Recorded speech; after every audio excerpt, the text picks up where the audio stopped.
folks, my worst nightmare has come true. I woke up early this Saturday morning and found myself in the House of Wax. Dante Renta here at the home of Alvarez Wax Models with its owner and foreman, Henry Alvarez. In addition to creating the finest wax figures for museums all over the world, Henry has assisted on several special effects projects for major motion pictures. Henry, what have been some of the most recent ones? Most recent were Total Recall and RoboCop 2. And these involved special makeup effects? Yes.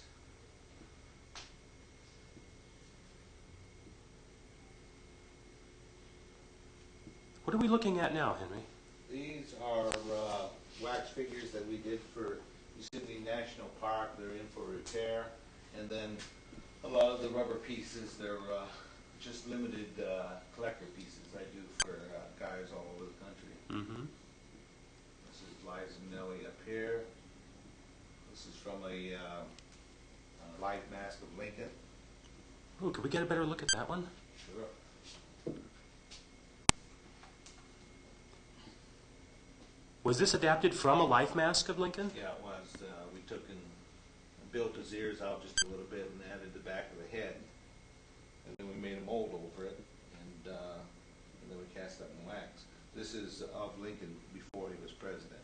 There were actually two masks made, one in his last year of his presidency. So the life cast was probably taken in the 1830s I think maybe or 40s. he was still a lawyer when it was taken. Mm-hmm. A life cast is it's a facial impression of a person's of the person while they're still alive. We have a death mask of Napoleon, John Dillinger, Beethoven, and I think that's the extent of the death mask. The rest of them are all live castings.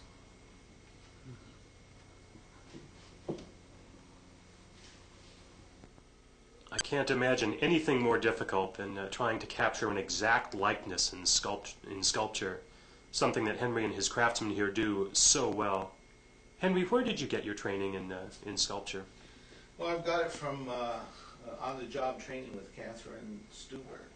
She had the Stuberg Wax Studios in Glendale, and back in '68 when I started for her, she just tried me out in different areas, and eventually ended up in sculpting. Mm-hmm. It's a portrait of her there with John Barrymore? Right, and also with the Charlie Chaplin just to the right. He actually sat for her, and she made this figure, and it went to the LA County Museum. Now there's another figure of Chaplin over here on this side. Yeah, this was used, I guess this is what they call the backup copy for the movie The Great Dictator. He had the, like a sculptor and a painter, both working at the same time. Catherine actually did the sculpture, and they made a mold over it, and the first one they cut it about a third of the way down and put a wood base on it. Mm-hmm. And that was what you saw in the movie as the finished product. Mm-hmm. And the head to the right of him? That's Joe Namath. I did that for my nephew. And these down below? The far right is Lee Harvey Oswald being shot. And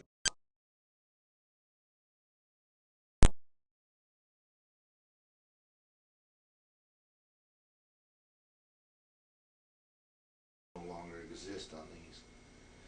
As well as the one over here in the left case is Will Rogers. Mm-hmm. And the two figures in the back were antiques. Those come from France. They're made by Pierre and Mons.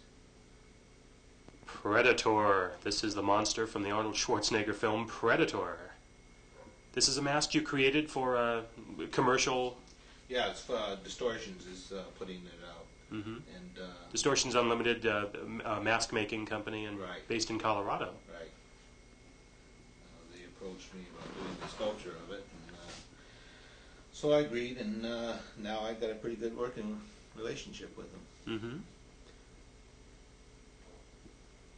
Now, what reference material do you use in creating something like this? Did the studio provide you with an original head, or do you need to go from pictures? I used some stills from, we got from one of the what do you call them, the collector places up there in Hollywood. Got a few from them, and then also the distortions provided me with stills from the Stan Winston's shop.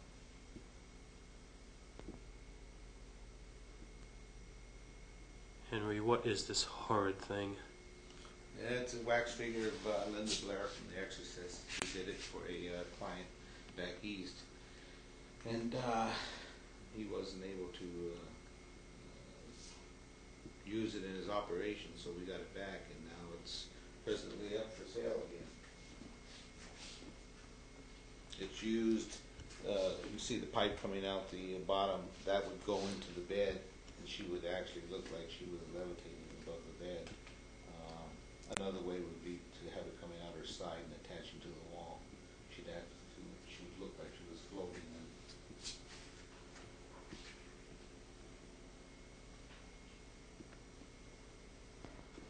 Life masks are one of the most important tools in creating an accurate likeness of an important personage. Henry, this is quite a collection. Yeah, I've been working on this collection since '76 when Catherine Stuberg, when she retired, she turned over her collection to me, and I've been adding to it since then. We've got a lot of movie stars. We have Beethoven at the very top. This one up here is the Death Mask of Napoleon. Napoleon Bonaparte? Right. And it's actually on his, it's the memorial over his gravesite. They have this actually on top of his grave. Over here on the left, you see is the Death Mask of John Dillinger. Public enemy number one. There's a lot of controversy whether it was actually him or not. Yeah. Lincoln. A death mask of Lincoln? No, that's a life mask. The wax figure I mentioned earlier that was made from this casting. Over here, this one down there is Amelia Earhart. Which one? It's this one right here. It's lucky she sat for one before disappearing for good. Yeah, Catherine and her mother made the real fast casting. That's why you see a lot of distortion in that one. Face looks very big. I guess they used plaster back in her days to take the life cast. This is a clay casting. It's made the same procedure of Catherine. I have her at four different ages. Now in this section, you see up here is Vincent Price. I think he had a life cast made for the House of Wax, and that was part of Catherine's collection, but in the process of moving back here, it got misplaced, or I failed to pack it or something, but did she assist on the set decoration in that film? I don't know about the set decoration, but I know she did the wax figures for it, and I think there were like 6 figures made for the movie. That were 6 figures that actually burned. The total amount of figures she made, I don't recall at this time. This is Jack Nicholson here. Jack Nicholson, and David Bowie just to his left. And that's Ludwig van Beethoven way up top there. Right. The maestro himself. Now this one is a real rarity. This is a life mask of George Washington. George Washington. And the actual mask was made by Houdon, the sculptor who was doing the statue of Washington.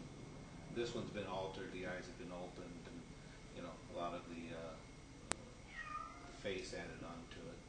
I didn't even know that they had the technology back then to make a life mask. Well, was this made in the traditional way that most of the others were? Well, using plaster, yeah. plaster, and sometimes they use the glue material.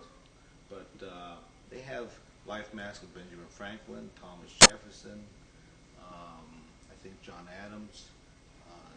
Those I'll be adding in the near future to my collection. Mm-hmm. Life masks are wonderful in that they give people a look at what these important people really looked like, Right. as apart from paintings, artwork which is so romanticized usually. Right. These are exact likenesses. Right. Some people refer to them as death-like. Yeah, it's only because of the material they put on the face that weighs it down. Mm-hmm. You know, but you can't get any closer than this for reference. You know? Here's a sculpture in progress, a rather vicious-looking visage. Mm-hmm. This is Jonathan Freed from, excuse me, Louise, from Dark Shadows.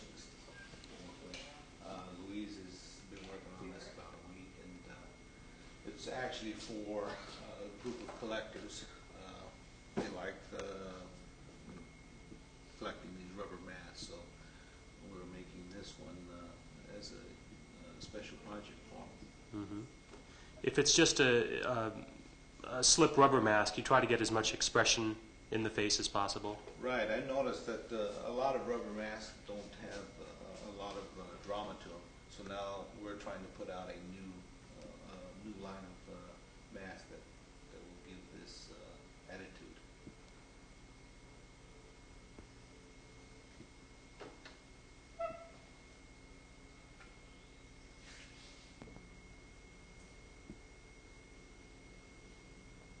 And who in the world would not recognize the master of suspense, Alfred Hitchcock?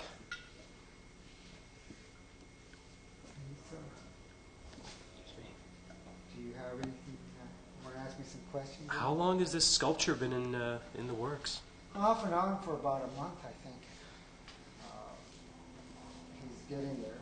The likeness is coming along. We use a lot of photographs, whatever we can find. And what we'll do is we'll look at different details on him.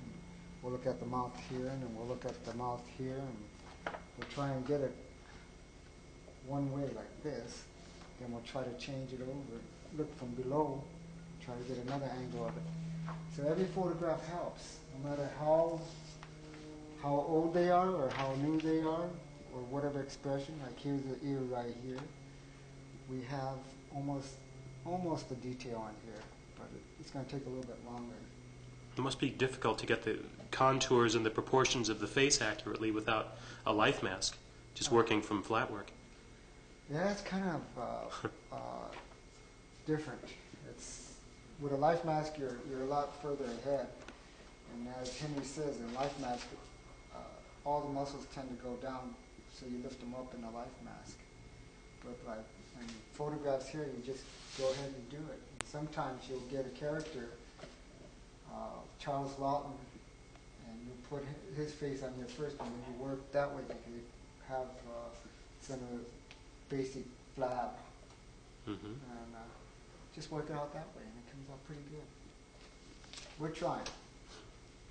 And this will be a latex mask, and we're thinking of maybe some other type of mask too. So I hope you enjoy him. That's all I have to say. Nicely done. Henry, these are recreations of Olive Oyl and Popeye? Right, from the movie Popeye, Robin Williams and Shelley Duvall. And a lot of times you get museums ordering figures from hit movies, and this wasn't quite a hit movie, so these were the first and only figures made, and they more or less shop decoration now.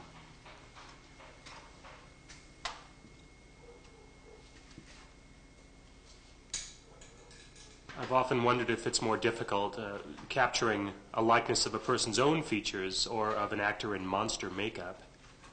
Well, if you were going for an authentic look, it would be sculpt the actors first, his likeness first, and then put the makeup on that one. Is that what was done in this case?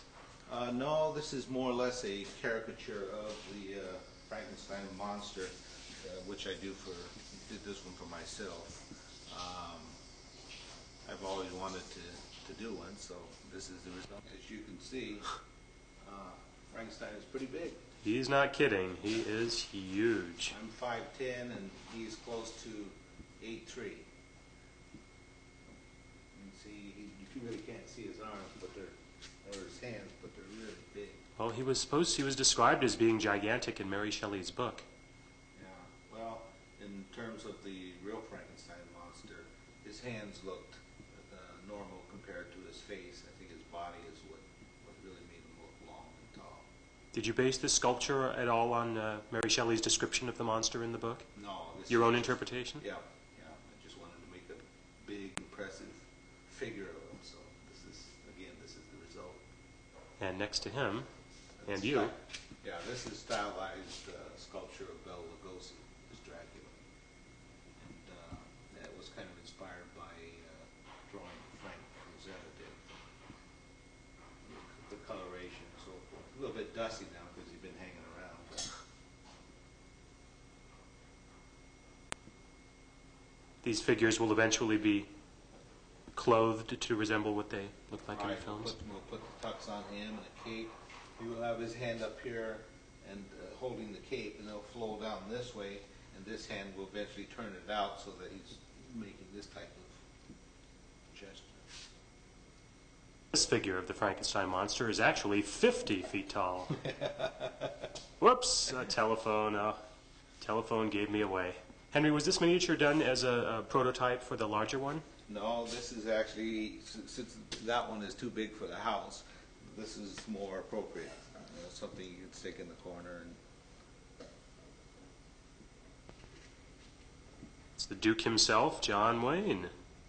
Yes, this was actually started when John Wayne was alive. It was for a Western museum. We did a wax figure, and the likeness turned out pretty good, so I decided to make a bronze out of it. So every so often I'll go back and work on this one, and eventually it's going to be for personal bronze.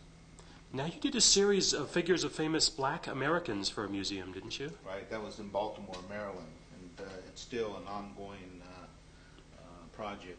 Is this one of them directly above John Wayne?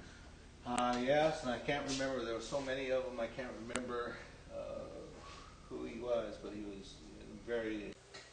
next to him is James Dean. This is from an actual life mask of James Dean. You incorporated the life mask into the sculpture? Right. The nose, the lips, the cheekbones, and the neck are actually his. And I put the ears, the back of the head on, and I've also opened up the eyes and changed the brow so it's more the configuration that you've mostly seen him portrayed as. And I think that was probably from him being nearsighted. This one is another sculpture of Barbara Steele. This was also for a collector's mask. This is from Black Sunday. That's Asa the Witch from Black Sunday. Right. And next to her is Humphrey Bogart, which was also from a life mask. It's in the process of being changed. Henry, are you preparing a figure of Arnold Schwarzenegger for a museum? No, this is just another life mask that I've accumulated for it. And, Now, this is a full head and shoulders. right. And this was made from the Terminator era.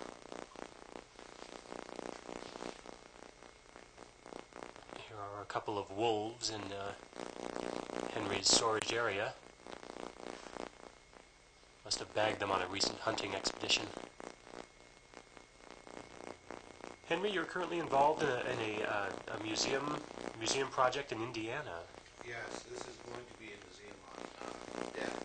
It'll show like Marilyn Monroe on her deathbed, and it'll show Joan of Arc at the stake, and how Jesus Christ was truly crucified, and Jesse James getting shot, John F. Kennedy on the gurney. Let's see who else. Lincoln on his deathbed, Lincoln in his coffin. We're still considering various other pieces to put in there. Maybe even the Lee Harvey Oswald scene, him getting shot. Probably John Dillinger will go in there. So much of the work on these figures needs to be done by hand. I guess it would be very difficult to, or impossible to machine any of this. Boy, yes, I've had some employers when I was running a studio back east. They wanted to speed up the process, and they came off with a sewing machine type of operation where we just automatically punch the hair in it, but it was so erratic and it gouged the wax. There's nothing that can beat the by-hand coordination of the human being. These hairs are being punched in one at a time? Yeah.